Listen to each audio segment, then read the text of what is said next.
On Niner Fam, it is Peter Lucas. This is the Niner Fanatic podcast. And thank you guys for joining me tonight. But we're going to before we get into all the things that happened today and that was said by John Lynch and CMC and Fred Warner, we got to get to the music.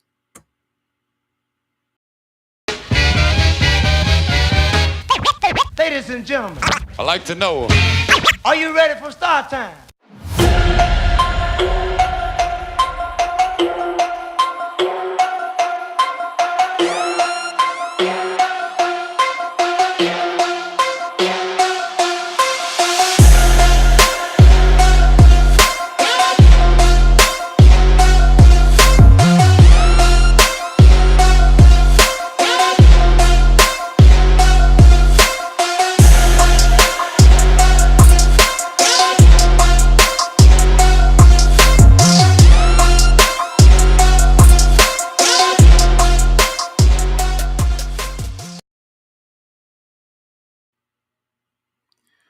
What's going on, Niner fam? It is once again, it's Peter Lucas. This is the Niner Fanatic podcast. It's a Monday. We've got we had a much awaited press conference today as far as John Lynch coming out and taking some questions pre-draft, where it looks like they're all ready to go and their big board is ready. They seem to be ready for the draft. I think we're all ready for the draft at this point to get some of these narratives and throw them out the window. Like it's silly. Some of this stuff is silly, and I've talked about it at length before on my show.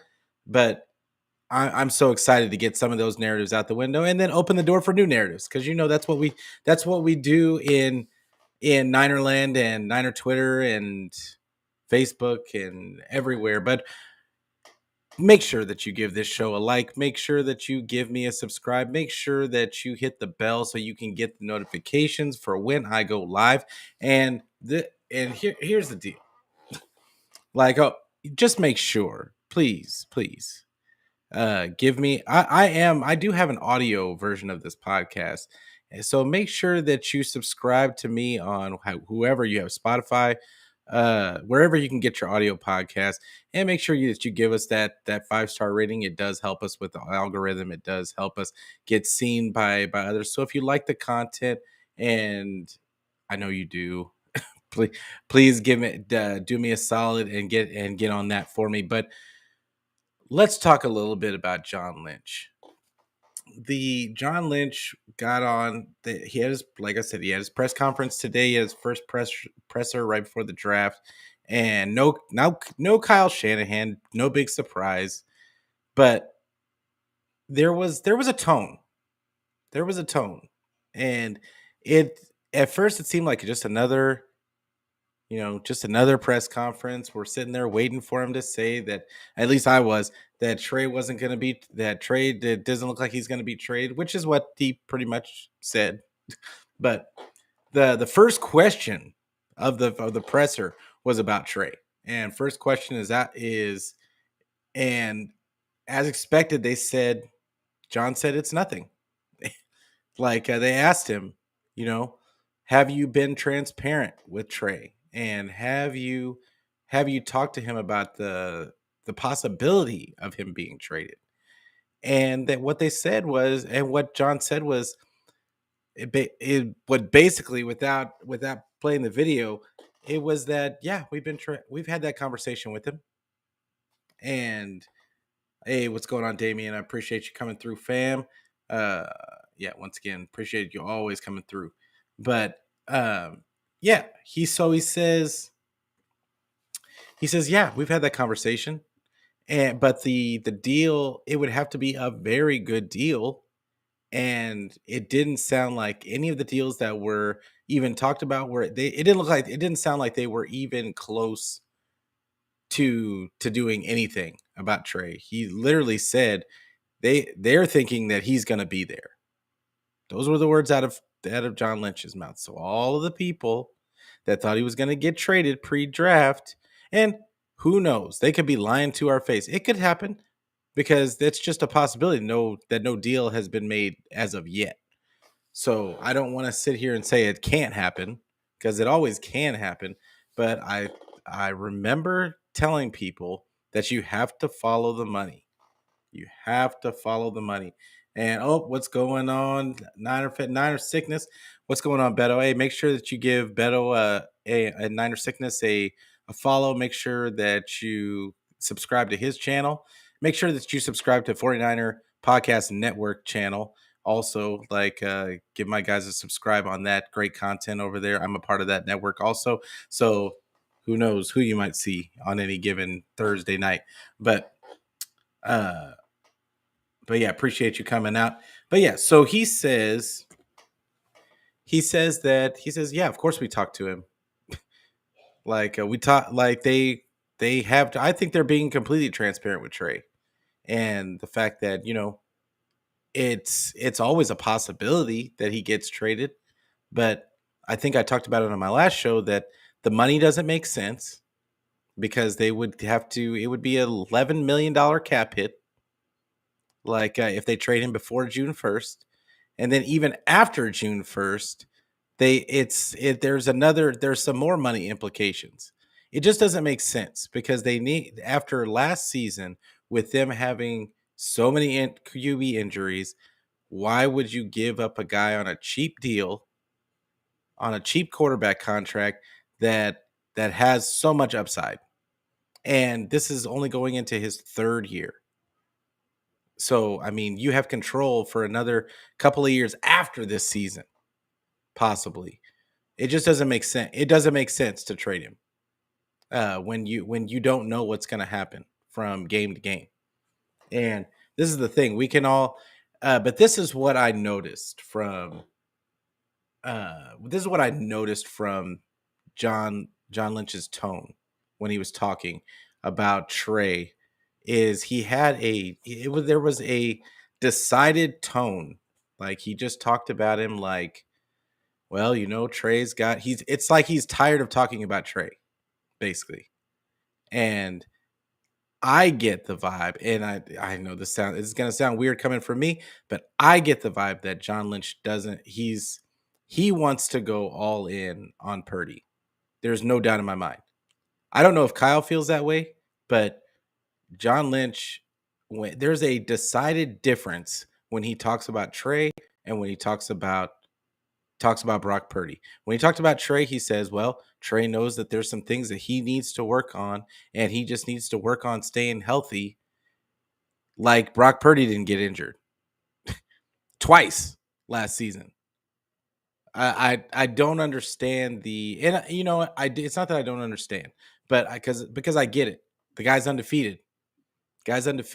Locker room loves him.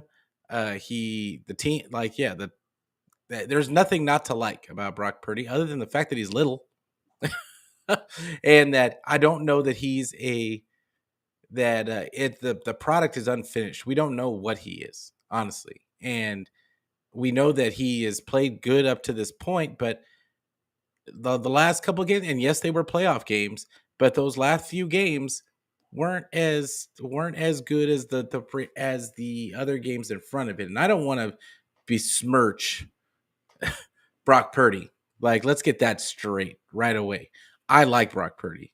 I love the kid, but I think when you have a thoroughbred from from a measurable standpoint in Trey Lance, I think that he deserves an honest opportunity. For no other reason than the fact that you invested a bunch of draft capital in him, and as well as the fact that, I mean, the upside is way more than Brock Purdy. That's just facts. That's just facts. So it is what it is. I think from a team standpoint, it only makes sense to give him every opportunity to do that. And I can't say that I'm encouraged by John Lynch's tone that he had in that, because he, like I said, he talked about the vibe was, oh, well, Trey needs to get work on a few things. He knows he's working on them, and he needs to work on staying healthy. But then when he talks about Purdy, it's like, well, Purdy, he lights up the room, and he's here, he's doing all the things. Like you could see the excitement when he talks about Purdy. And I don't know if Kyle feels the same way, but that's the vibe that I get. I my vibe is that there is no competition. If Brock can go, he's gonna go. That's my vibe. I hope it's not the case, but that's the vibe I'm getting. And oh, we got some other people in the building. In the building. And we got platform 246. Appreciate you, fam, coming through. Another part of the 49er Podcast Network. Make sure you give my guy a follow on Twitter. Make sure that you give his page a subscribe. Like great wrestling content as well as 49er content. So make sure you take care of my man and give him a like and a subscribe. But it's it's just it's really disheartening as a guy that wants to see Trey get the best opportunity. Like that, it doesn't sound like that's what's going on. It sounds like they're going to treat him like he's fighting with Sam Darnold for the backup spot, and that's just the way it's going to be. So, and the only way that Trey is going to have a chance is if Brock gets hurt again, and which we none of us want to see. We don't want to see Brock get hurt. I think Brock's a good quarterback. I just think that we're holding back the offense when we're not giving the guy with all the measurables a shot at it. And this is all to say if Trey looks good. I mean, Trey's got to look good.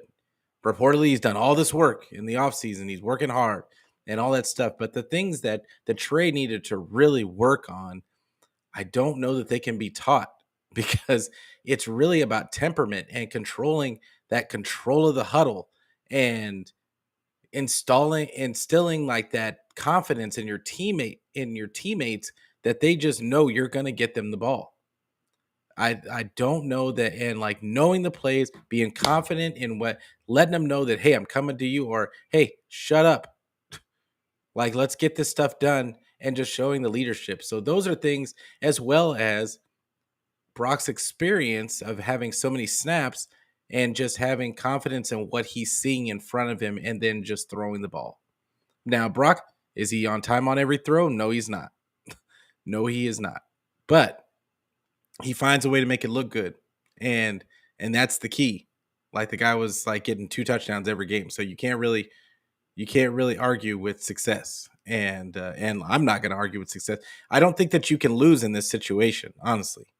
The only way we lose, I think, is if they trade Trey Lance, because now you don't have that backup, that superior backup. Now you got Sam Darnold back there, which he's new to the system. He's new to the system. We don't know what it is, and I'm sure we're gonna get to see it in camp. Who knows? Who knows what's gonna happen? But I want to see Trey come out on fire. That's the vibe that I get. I just want him to come out on fire. And then Grandizer. Appreciate you coming through. Just popped in to say hi, moderating my Cardinals guy. Yeah, appreciate you coming through, fam. And what did I go to? Oh, he had a guy for a Cardinals guy. Worth getting for an interview for Cardinals Savior. Absolutely. I'm always down to do an NFC West roundtable. So reach out to me on Twitter. Reach out to me on Twitter, and it's under Pete Lucas, and well, my thing is here, Peter Lucas 8, and hook me and hit me in the DM in Twitter, and I'm always down to do an NFC West roundtable. So yeah, reach out. And then we got East Coast Red and Gold podcast. Appreciate you guys for coming. I don't know which one of you it is because I know there's like 3 of you, but appreciate you. Appreciate you coming through and giving the show a look. Like, I know there's other options out there, so I appreciate you guys coming through. But yeah, back to the interview with John Lynch, and yeah, he said quite a few things in this interview. Oh, it's Jess. What's going on, Jess? Like, I've seen a lot of your stuff, and make sure that you give East Coast Red and Gold podcast. Give them a follow. Give Jess a follow on Twitter. Make sure that you give their YouTube page a subscribe, and get plugged in with them. So much good 49er content out there on YouTube. And but I appreciate you guys coming in and rocking with me tonight. But Daytona's in the house. Appreciate you coming through. But yeah, so the the interview, there was just so many little different things. I think it had been a while since we had heard him talk. So really, Lynch was kind of, we were just kind of, they were kind of rapid firing questions, and he kind of jumped from subject to subject. But I thought that there was quite a few little tidbits of information, and yeah, but I want to start by talking. We talked about Trey, right? And talked about how he's glowing about Purdy. I don't know how he can be so confident with Purdy and he's injured. Like, but it is what it is. Like, I'm going to move on to the Frank Gore comment. And they say Frank Gore's in the building. They're letting him sit in on meetings, which I thought was an interesting. I always love to hear when former 49ers get a chance to come in the building and see a little bit behind the scene, get a little bit behind the scenes work. And last year, I believe Staley was in the building, and they let him be there for practices and things like that. I just think that it just goes to show the culture of this building, and that just because, I mean, it's almost like if you've been with the 49ers for any amount of time, you're always a 49er. And I think that this fan base is really big on that piece, especially a legend like Frank Gore. I know a lot of people don't give Frank Gore his credit, but I absolutely think he's a Hall of Famer, and he it's only a matter of time, Frank. So but it's good to hear that he's in the building. I love to hear that maybe he can give some of our running backs some some pointers on staying healthy and keeping a long career. Because I mean, if you can learn anything from Frank Gore, it is how to stay healthy and how to be there and available. This man was playing for years and years. And so, yeah, it's just good to hear Frank Gore is in the building and around the guys. But do we see him filling kind of a true role, them having a role for him down the road? I wonder. I think we all thought the same thing about Joe Staley last year. And I mean, it's a possibility. It's a possibility. I think that Frank has talked about, or I believe they sent Frank Gore. I think there was a story out when they were drafting Trey Lance that somebody sent him some tape about Trey Lance, and he was telling him, no, you draft that guy. And he's something else. And so, I mean, I guess it all depends on what Trey Lance ends up to be, but I would love to see him get involved. Is basically the long and the short of it. And but he also talked about. Oh, I do want to mention that he did talk when he was talking about Purdy. Like they said that they're not going to know anything until 12 weeks in, and they're at about 6 weeks right now. So we've still got 6 more weeks till we find out where he's really at with his rehab, and where he's going to be, when he's going to start throwing, all that kind of stuff. So I think that the 49ers, because of that thing, when him just saying that should tell you something right there, that they're not going to just give away the farm because they want to trade and get something for him. It just doesn't make any sense. So I feel like he's going to be there. I feel like Trey's going to be here in the building, and he's going to have the opportunity to prove some people wrong. And we'll see. We'll see. Like, I wish him the best.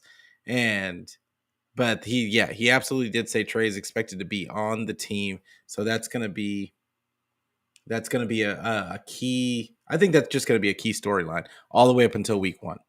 And it all depends on what they say about Brock's progress once that 12-week hit, because I don't see him coming back early, but it could be pushed back.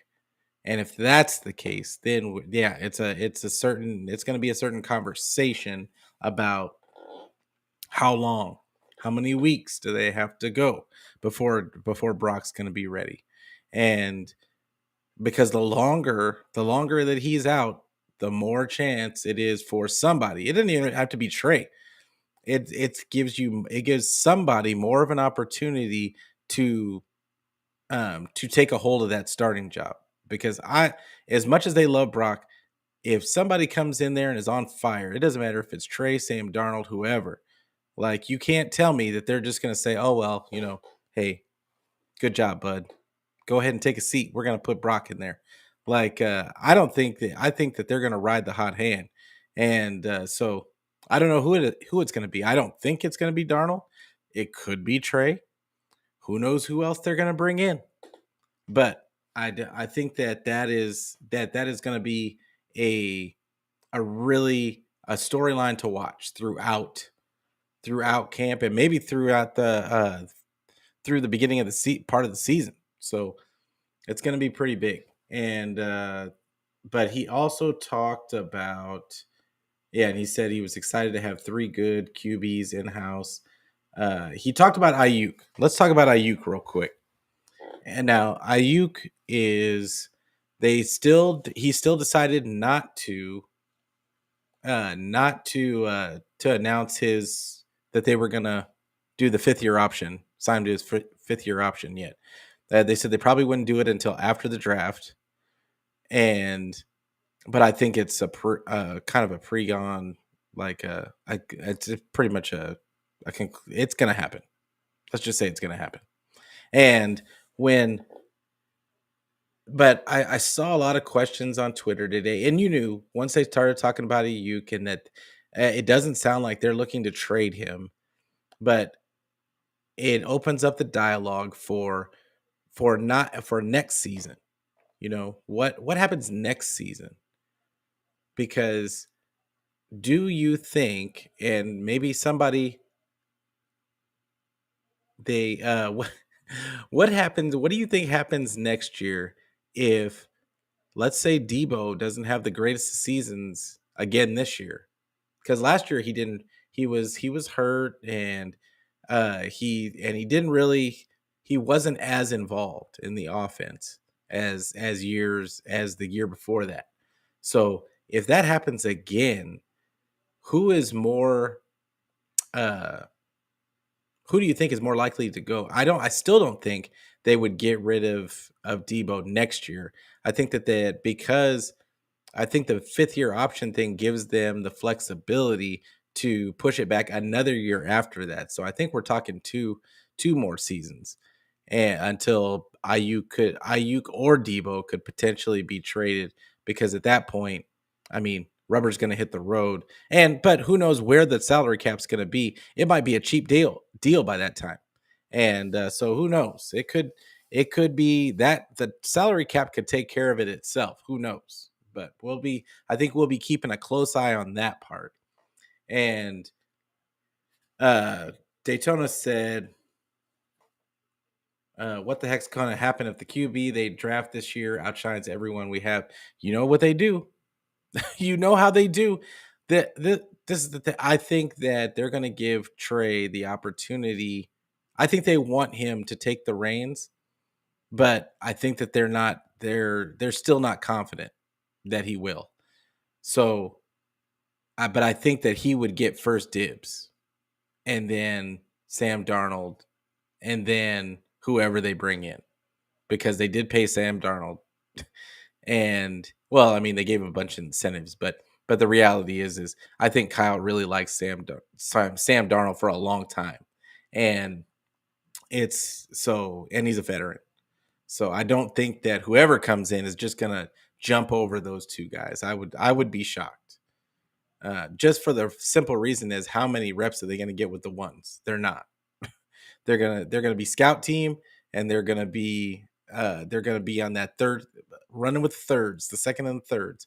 So I don't think that somebody coming. It's just like Purdy. They said Purdy did really well last year in camp, even though nobody was really reporting that he was so good in camp.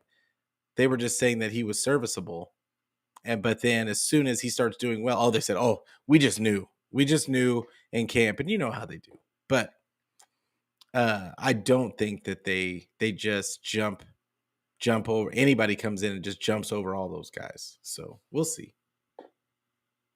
And oh, Bryant Culp in the house. Appreciate you, fam, coming through. Always good to see you. And just like Bryant says, make sure you hit this like button. Make sure that you give this guy a subscribe.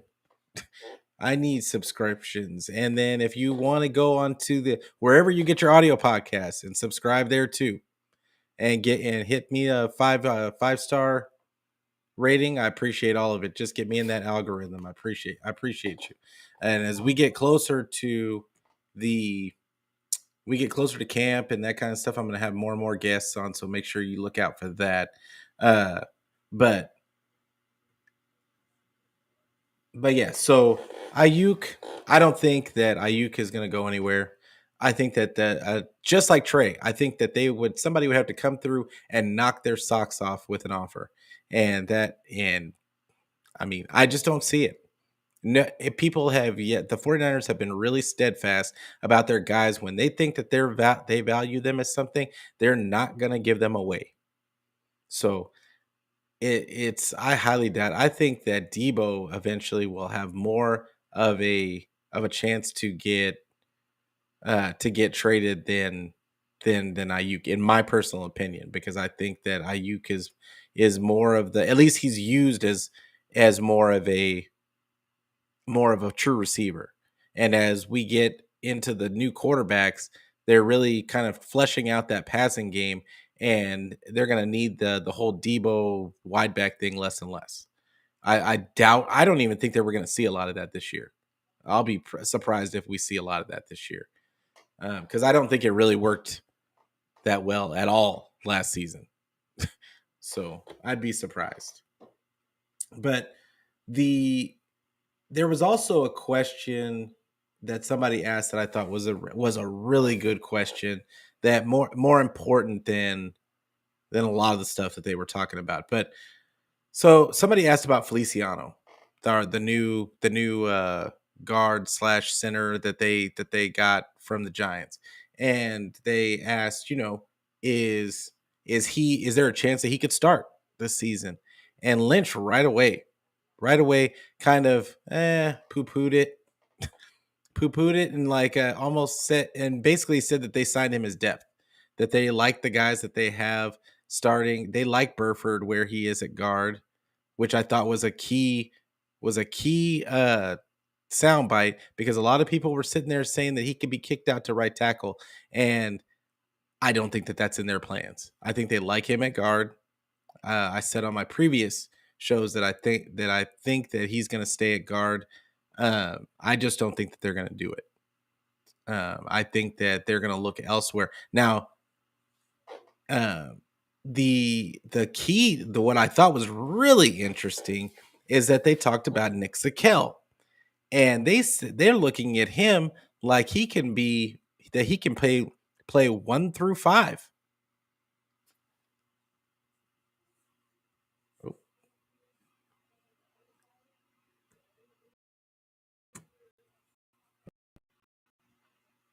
I lost my. Okay, that was weird,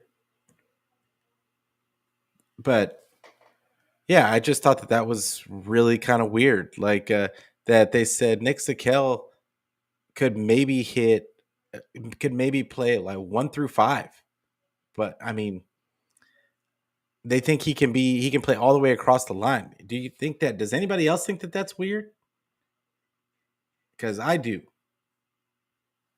and it's because I didn't see him as being that, but they seem to be really confident in Nick Sakel. They're talking about he's working really hard, and okay, like there's a lot of guys that are working hard, but yeah, I guess it could be.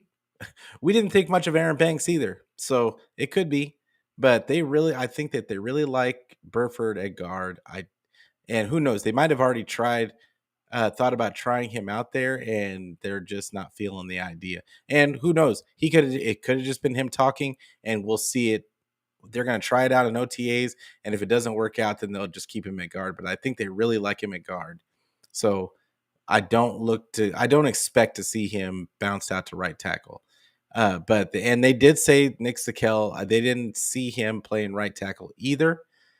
So which says that, but they did what they didn't say was that he didn't say that Colton McKivitz was the starter at right tackle. He wasn't definitive about anything, and as far as that goes about the right tackle spot. So which says to me that we're not. It's to be continued. And I think that the way he was talking about Burford, the way he was talking about Nick Sakel, I feel like they're going to go that route in the draft. I don't know what that means. I don't know if that means they're going to trade up.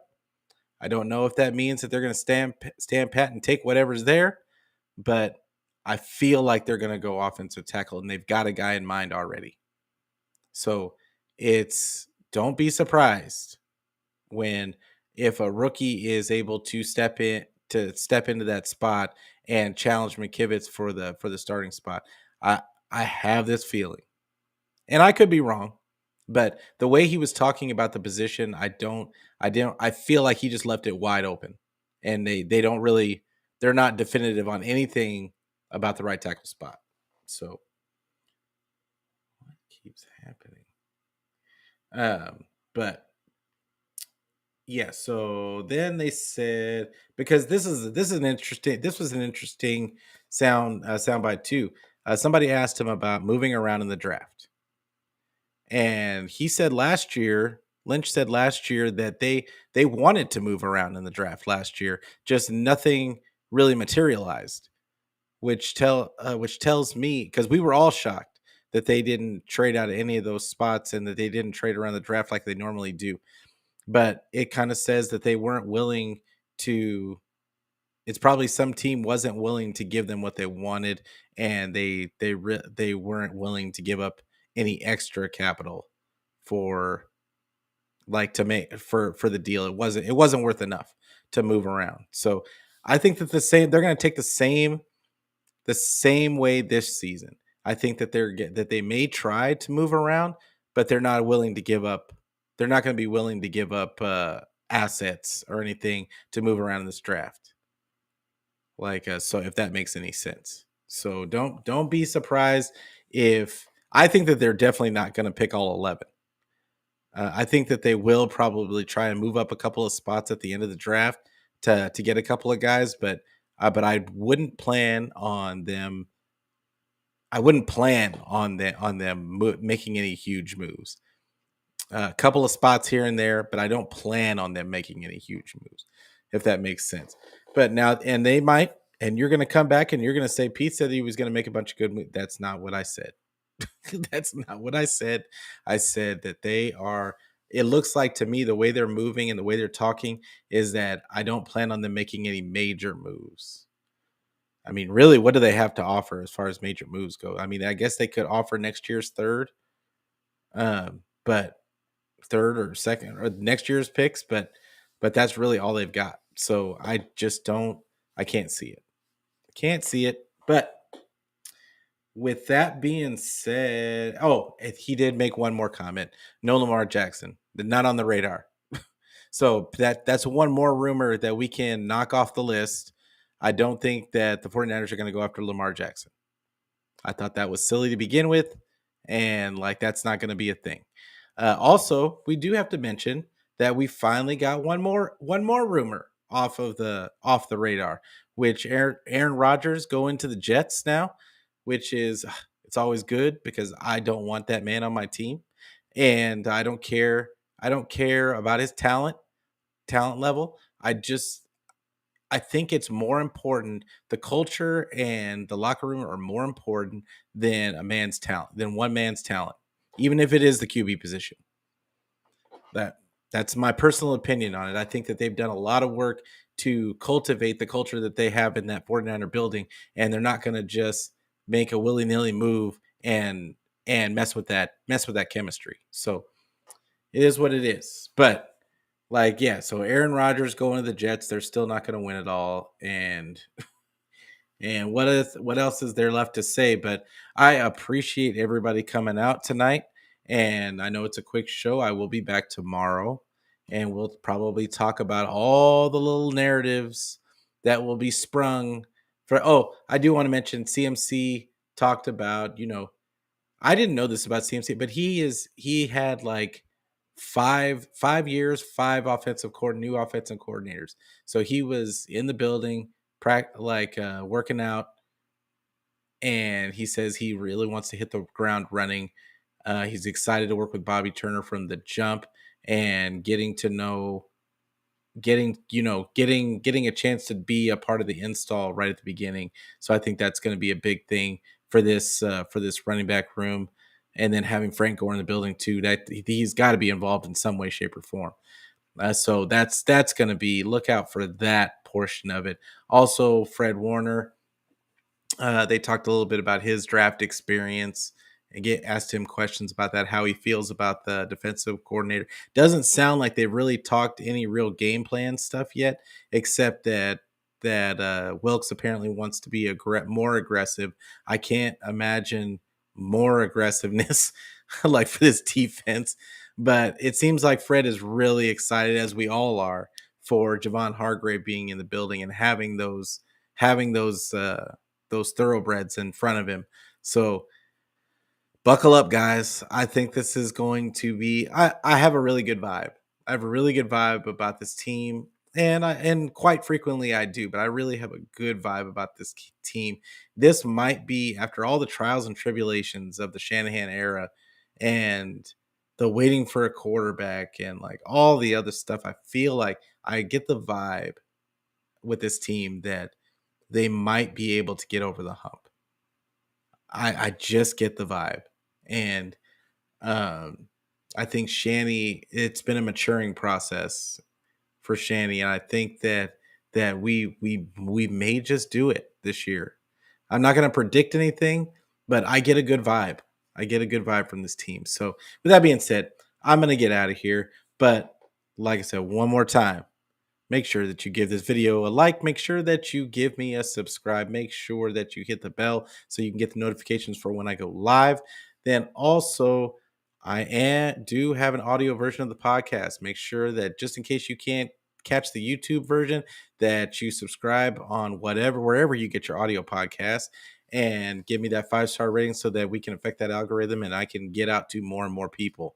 But like I said, appreciate everybody coming through Daytona, Culp, all the people, all the Grandizer, Jess, the who else was in here? Damien came through. Beto, Niner Fanatic or Niner Sickness. Appreciate everybody for coming through. And once again, I will see you guys tomorrow. But as always, we got to leave it with a go Niners.